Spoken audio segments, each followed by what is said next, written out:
Have you ever stopped to think about the mysteries hidden beneath the stone floors of ancient cathedrals? What truly becomes of monarchs when their final foe is not an enemy, but time itself? This is the haunting, gripping, and unforgettable tale of Queen Elizabeth I, not of her life, but of her death. Elizabeth Tudor, remembered by the world as Queen Elizabeth I, was far more than a sovereign. She personified an entire era. Her very name carried the weight of loyalty, fear, admiration, and even hatred. She was Gloriana, the Virgin Queen, the last monarch of the Tudor line. For 44 years, she ruled England with iron resolve, facing rebellion, war, religious upheaval, and the greatest threats Europe could unleash. She defied the formidable Philip II of Spain, shattered the dominance of the Spanish Armada, and guided England out of turmoil into a golden age of exploration, art, and empire. And yet, despite all her brilliance and strength, even Gloriana could not overcome her deepest dread. The destiny of her body once life had ended. The fear of death. Beneath the powdered face and layers of regal gowns lived a woman tormented by the shadow of mortality. Throughout her reign, Elizabeth was never far from death. Assassins lurking in the dark, betrayals within her circle, family plots, and the constant threat of foreign invasion. She knew all too well how swiftly a queen could fall, and how easily kin could turn into mortal enemies. Her own cousin, Mary, Queen of Scots, had once tried to claim her throne and paid the ultimate price. Elizabeth herself had signed the warrant that ended Mary's life.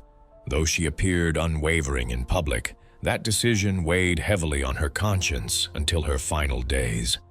Yet none of these terrors troubled her as much as the brutal fate that awaited her body once her last breath had been drawn.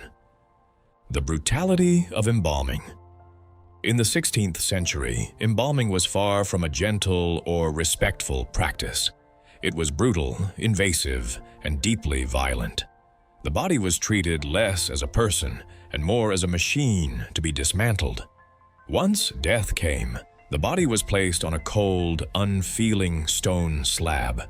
Sharp blades sliced through the flesh, and the organs, the heart, lungs, liver, stomach, and intestines were pulled out by hand.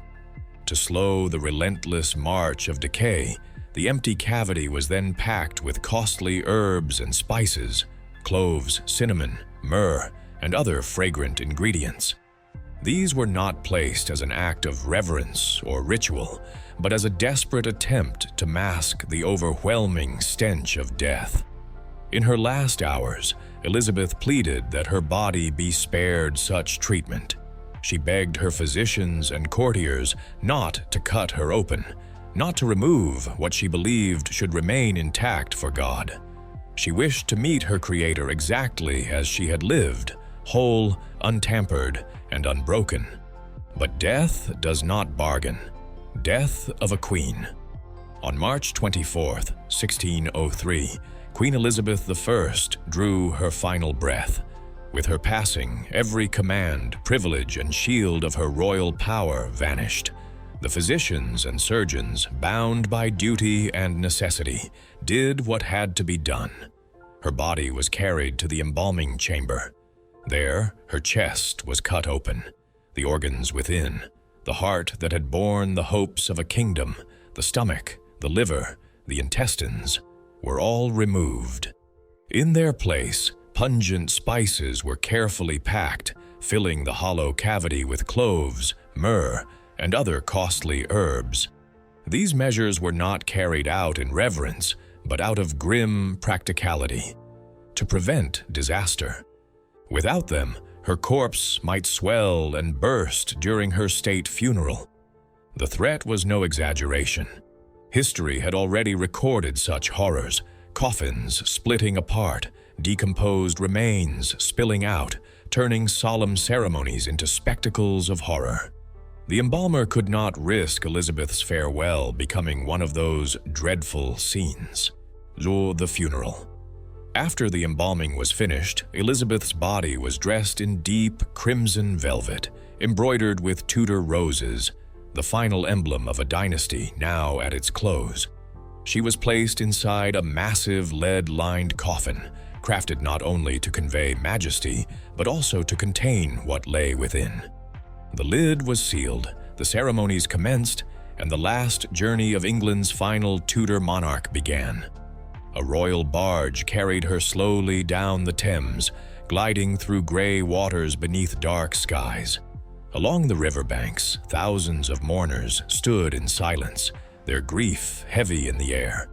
The scene was both solemn and magnificent, but beneath the beauty lay something more unsettling.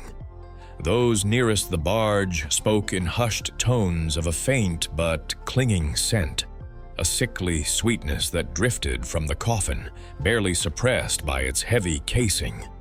Even in death, Elizabeth's body betrayed the frailty of flesh. Invisible to the eye, the gases of decay seeped through hidden cracks, mingling with the breeze and her fading legacy alike. Had the coffin given way, had the lead fractured under pressure, England might have endured a dreadful spectacle. The sudden eruption of its most venerated queen, her remains cast before her people in horror. But the coffin, strained though it was, held. Just enough. Rest at Westminster. Elizabeth was laid to rest in Westminster Abbey, beneath the towering stones of that hallowed sanctuary. Her tomb, grand and serene on the outside, offered the image of eternal peace. Yet centuries later, the stillness of her grave would be broken. The Victorian Discovery. In the late 19th century, during Queen Victoria's reign, Dean Arthur Stanley was granted rare permission to investigate the sealed royal tombs beneath Westminster Abbey.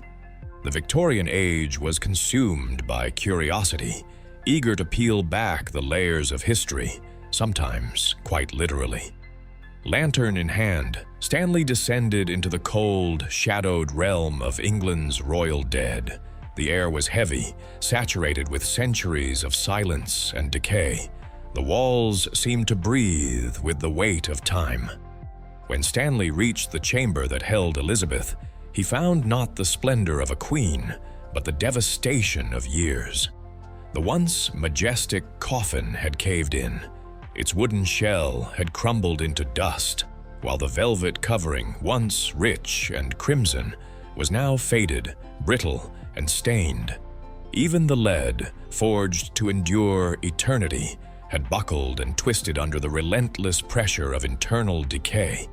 And yet, faintly etched into the lid, the letters E.R., Elizabeth Regina, remained. A spectral whisper of Gloriana, echoing across the centuries. Sisters in death. But that was not all. Resting directly above Elizabeth's shattered coffin lay the remains of her half-sister, Mary I. In life, their bitter rivalry had set England ablaze with fire, faith, and blood. In death, the two queens were bound together in the same confined vault, foes once, yet companions for eternity. The air was thick with centuries of decay, heavy with the weight of unfinished history. Alone in that chamber, Stanley stood face to face with the silent presence of two monarchs, both long gone, yet still tethered by a story that refused to fade. Time, the final ruler. What Stanley witnessed revealed a harsh truth. No monarch, no matter how mighty, can escape the slow, relentless grip of time. Elizabeth's body, embalmed in haste, had not rested quietly. The gases of decay had continued their destructive work. Her coffin bulged in grotesque shapes, the velvet lay stained and brittle, and the wood had long since disintegrated. And yet, within the ruins, fragments of her legacy still clung on.